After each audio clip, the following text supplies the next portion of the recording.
প্রিয় ছাত্রছাত্রী, তোমাদেরকে শুভেচ্ছা জানাচ্ছি। তো আমি আজকে দুটি সমন্বয় সূত্র এখানে পড়াবো। প্রথমটি হচ্ছে বয়েল-চার্লসের সমন্বয় সূত্র, দ্বিতীয়টি হল বয়েল-চার্লস অ্যাভোগাড্রোর সমন্বয় সূত্র। এই প্রশ্নের উত্তরটি করার সময় দেখো, তোমাদের প্রথম ক্লাসে অর্থাৎ পরিবেশ রসায়নের প্রথম ক্লাসে আমি একটা কথা বলেছিলাম, যে কোনো ঘেষকে ব্যাখ্যা করতে চারটি রাশি প্রয়োজন। একটি হচ্ছে গ্যাসের মোল সংখ্যা, দ্বিতীয় হচ্ছে গ্যাসের তাপমাত্রা, তৃতীয় গ্যাসের চাপ, চতুর্থ হচ্ছে গ্যাসের আয়তন। কেন এভাবে লিখলাম? একটি কথা বলি, গ্যাসের মোল সংখ্যা নির্দিষ্ট পরিমাণ, এটা সর্বদা ধ্রুবক থাকে, কিন্তু তাপমাত্রা, চাপ, তাপমাত্রা পরিবর্তন হলে আয়তন পরিবর্তিত হয়, চাপ পরিবর্তিত হলে আয়তন পরিবর্তিত হয়। সেই জন্য তাপমাত্রা এবং চাপ এই হলে আয়তন হবে ভি, অর্থাৎ আয়তনটি সর্বদা অধীনচল, এবং তাই আয়তনটি সবার শেষেই উপস্থাপন করা বা শেষেই লেখা শ্রেয়। তো এই অবস্থায় আমরা প্রথম বয়েল ও চাপের সূত্র সমন্বয় করতে বা সূত্রটি প্রতিপাদন করতে যা প্রয়োজন হবে সেটি হচ্ছে, এক মোল পরিমাণ যে কোনো গ্যাসের তাপমাত্রা টি, চাপ টি হলে ওই গ্যাসের আয়তন বি হবে। তখন এক নম্বর বয়েল সূত্রের মধ্যে পাবো বি ইকুয়াল টু √2। যখন এন স্থির, আর দুই নম্বর চার্লসের সূত্রের মধ্যে পাই, চার্লসের সূত্রের মধ্যে পাই বি ইকুয়াল টু টি যখন এন ও বি স্থির। প্রিয় ছাত্রছাত্রী, খুব খেয়াল করবে, এই যে জিনিসটা আমি লিখলাম, তুমি হয়তো বইয়ের সাথে এটা হুবহু মিল পাবে না, তবে আমার বিশ্বাস তুমি এভাবে লিখলে খুব সহজে বুঝবে জিনিসটি। এবং এটা একটা, যাই হোক, এটা খুব গ্রহণযোগ্য একটা বিষয়, আমি অত্যন্ত সহজ করে উপস্থাপন করেছি। তো এই দুটি সূত্রকে সমন্বয় করার জন্য কি কাজ করতে হবে? বীজগণিতের পরিবর্তনশীল রাশির সূত্র এই কথাগুলো উল্লেখ করে উভয় সম্পর্ক হতে পারে বীজ প্রশ্নটি, মানে যেহেতু দুইটাই বি, একটা বি এর সম্পর্ক আনা যায় এখানে বীজ প্রশ্ন টি, আবার বীজ প্রশ্ন টি, এভাবে একটা সম্পর্ক লেখা যায়। যখন একটা সম্পর্ক লেখা হবে তখন কিন্তু এই কথা লিখতে হবে, তখন কি হবে, এই যে টি এবং টি, বীজ প্রশ্ন টি ইন্টু 1/p লিখলে তখন টি ও পি উভয় পরিবর্তনশীল হবে। এর পরবর্তীতে একটা ক্যালকুলেশন করলাম, জাস্ট সমানুপাতিক ধ্রুবক, সমানুপাতিক স্তরে সমানুপাতিক ধ্রুবক বসলো কে, যেখানে কে সমানুপাতিক ধ্রুবক বললাম, এইভাবে বি ইকুয়াল টু কে লেখা যায়, বা P by T equal to K. এখন দুটি ভিন্ন গ্যাসের জন্য যদি তাপমাত্রা পরিবর্তিত হয় T1 ও T2, তখন চাপ পরিবর্তিত হয় কি হবে, P1 ও P2 হয়। এই অবস্থায় আমরা পাবো P1 V1 by T1 equal to P2 V2 by T2। তবে এক্ষেত্রে গ্যাসে আয়তন পরিবর্তনের মতো উল্লেখ করা যেতে পারে। তো এভাবে বয়েল ও চার্লসের সমন্বয় সূত্র প্রতিপাদন করা যায়, এবং এই সূত্র দিয়ে কিছু গাণিতিক প্রবলেম রয়েছে, এটা আমরা পরবর্তী ক্লাসে পড়াবো।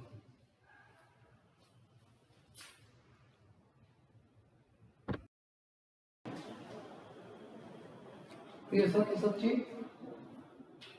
বয়েল, চার্লস ও অ্যাভোগাড্রো সূত্রের সমন্বয়ে আমাদের প্রথম একইভাবে এক মোল পরিমাণ যে কোনো গ্যাসের তাপমাত্রা টি, চাপ টি হলে গ্যাসের আয়তন বি হয়। এক্ষেত্রেও গ্যাসের মোল সংখ্যা, তাপমাত্রা, চাপ, আয়তন, এই চারটি রাশিকে এইভাবেই উপস্থাপন করতে হবে, তাহলে বিষয়টা সুন্দর হয় এবং খুব মানে বিষয়টা খুবই গ্রহণযোগ্য হয়।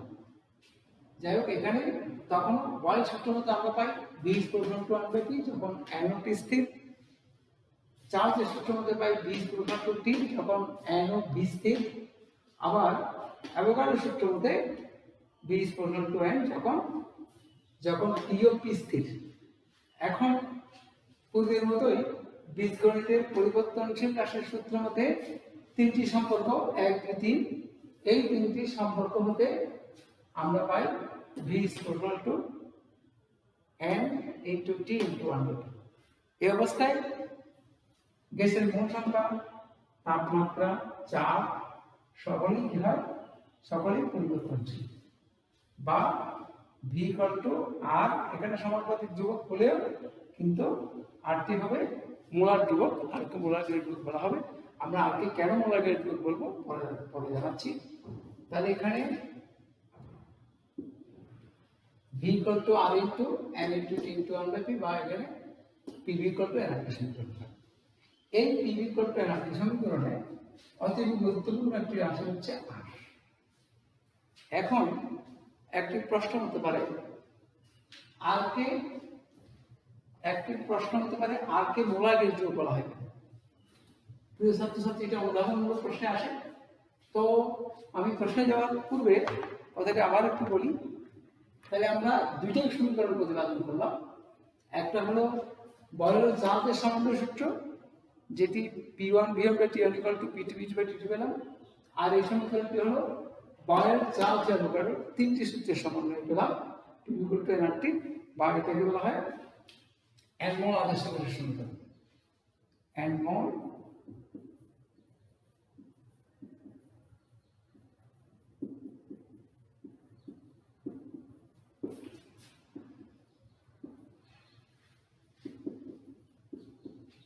আদর্শ গ্যাসের সমীকরণ। এই দুটি সমীকরণ প্রতিপাদনের পর আমরা আরো একটি বিষয়, দুই একটি গুরুত্বপূর্ণ বিষয় করব। তার মধ্যে একটা হচ্ছে আর। প্রথমে বলি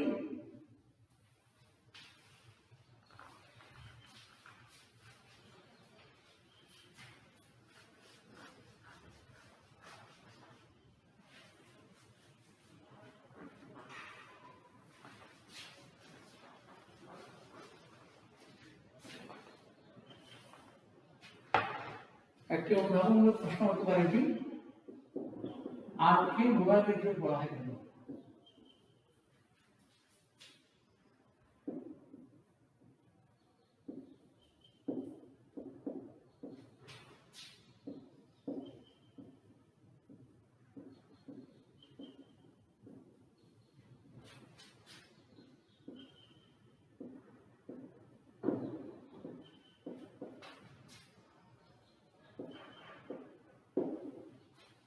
এই প্রশ্নের উত্তরে প্রথমে আমরা লিখব, এই লাইনটি এখানে লিখব, n মোল আদর্শ গ্যাসের সমীকরণ হলো PV equal to nRT। এক্ষেত্রে 1 মোল আদর্শ গ্যাসের জন্য 1 মোল আদর্শ গ্যাসের তাপমাত্রা এবং চাপ স্থির থাকলে তখন ও গ্যাসের আয়তন v স্থির থাকবে। আর 1 মোল আদর্শ গ্যাসের জন্য তাপমাত্রা, চাপ, আয়তন স্থির থাকলে আর এর মানটিও কি থাকবে, আর এর মানটিও স্থির থাকবে। তাই বলা হয়, তাই আরকে মোলার গ্যাস ধ্রুবক বলা হয়। তাহলে এখানে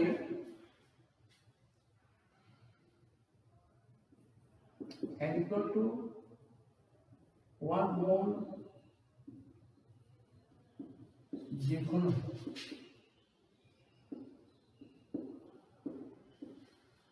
গ্যাসের জন্য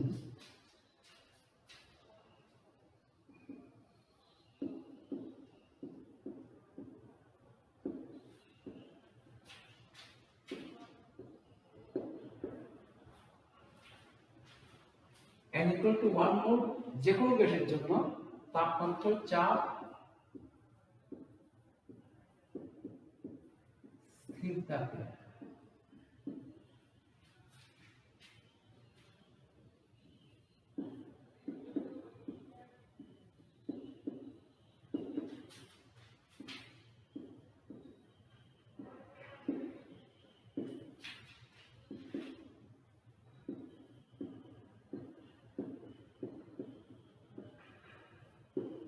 আয়তন, ওই গ্যাসের আয়তন স্থির থাকে তখন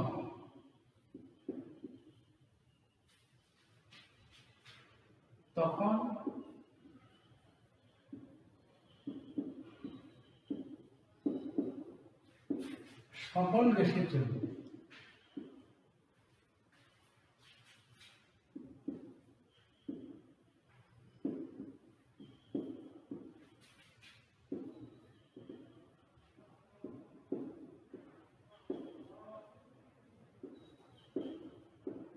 আর এর মানও ধ্রুবক হয়, তাই আর কে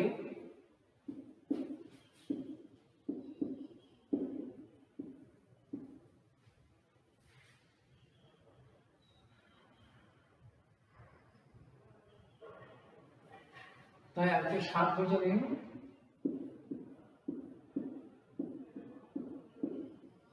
জ্ঞান ধ্রুবক বা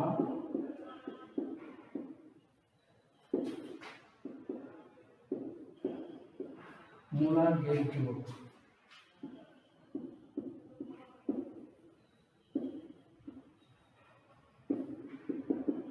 বলা হয়। প্রিয় ছাত্রছাত্রী, অত্যন্ত গুরুত্বপূর্ণ প্রশ্ন। অনুধাবনের জন্য এই প্রশ্নটি আসে অনেক সময়। আর কে মোলার জ্ঞান ধ্রুবক বলা হয় কেন, তার উত্তরে আমরা আবার একটু বলছি। আমি PV equal to RT n equal to 1 মোল যে কোনো গ্যাসের জন্য তাপমাত্রা চাপ স্থির থাকলে, মানে প্রথমত তাপমাত্রা এবং চাপ এই দুটি স্থির থাকলে তৃতীয় রাশিটি আয়তন। আমরা বলেছিলাম আগে তাপমাত্রা স্থির, যেহেতু 1 মোল আদর্শ গ্যাস, তাহলে গ্যাসের চারটি রাশির মধ্যে প্রথম রাশিটা স্থির করলাম 1 মোল। তাহলে 1 মোল আদর্শ গ্যাসের জন্য বা যে কোনো গ্যাসের জন্য তাপমাত্রা এবং চাপ, তাহলে আরো দুটি রাশি, চারটি রাশির মধ্যে তাপমাত্রা প্রথমটা তো স্থির আছে, টি এবং পি যদি স্থির থাকে, তাহলে তিনটি রাশি স্থির থাকলে চতুর্থ রাশি বি অবশ্যই স্থির থাকবে, এই জন্য গ্যাসের আয়তন স্থির থাকবে। আর এরা সকলেই N P T P V এরা সকলে স্থির থাকলে পঞ্চম রাশি আর এর মানও কি থাকবে, আর এর মানও ধ্রুবক থাকবে। তখন সকল গ্যাসের জন্য আর এর মানও ধ্রুবক হয়, তাই আর কি সার্বজনীন গ্যাস ধ্রুবক বা মোলার গ্যাস ধ্রুবক হয়। এটা অত্যন্ত গুরুত্বপূর্ণ প্রশ্ন। আমি বারবার বলছি, অনুধাবনের জন্য এই প্রশ্নের জুড়ি নেই, এটা খুবই গুরুত্বপূর্ণ একটা প্রশ্ন। আর আমি কিভাবে লিখলাম প্রশ্ন উত্তরটা তোমরা খেয়াল করবে, ঠিক অনুরূপভাবে প্রশ্নের উত্তরটা তোমরা করার চেষ্টা করবে। এরপর আমরা আরেকটা জিনিস করবো,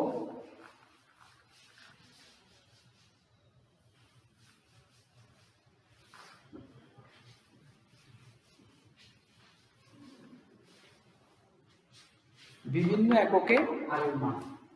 প্রথমে লিটার অ্যাটমসফিয়ার এককে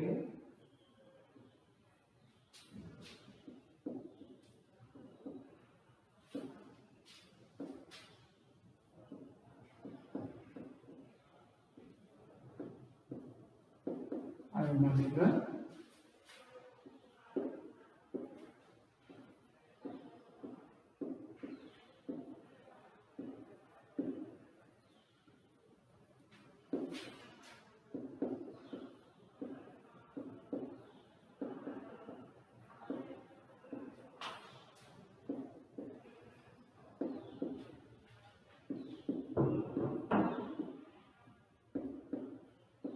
প্রথমে আমরা 1 মোল আদর্শ গ্যাসের জন্য পাবো T=RT। এখানে আমরা নির্ণয় করব আর এর মান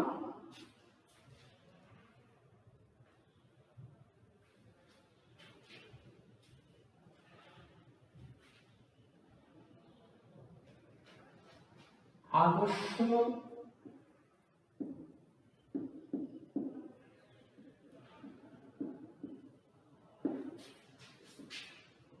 তাপমাত্রার চাপ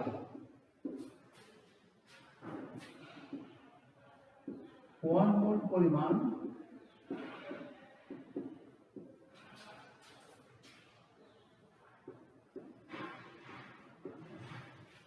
আদর্শ তাপমাত্রার চাপে 1 মোল পরিমাণ যে কোনো গ্যাসের আয়তন।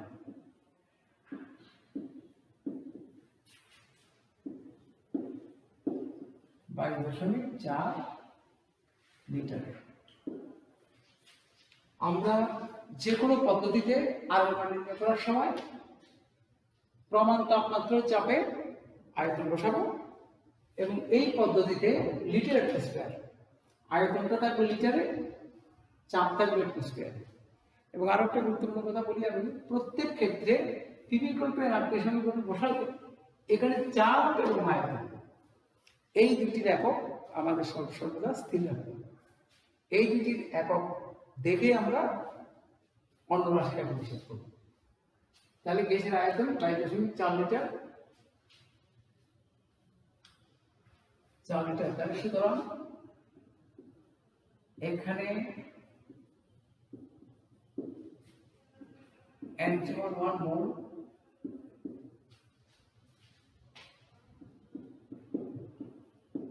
(0 ডিগ্রি সেন্টিগ্রেড) আদর্শ তাপমাত্রা চাপ 0 ডিগ্রি সমান 273 কেলভিন, চাপ P সমান 1 atmosphere, V সমান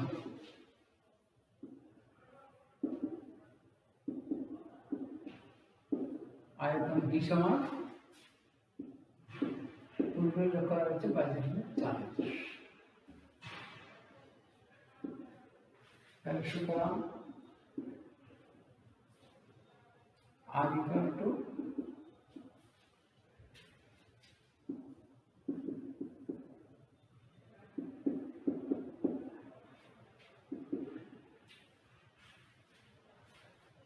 P এর মান 1 atmosphere,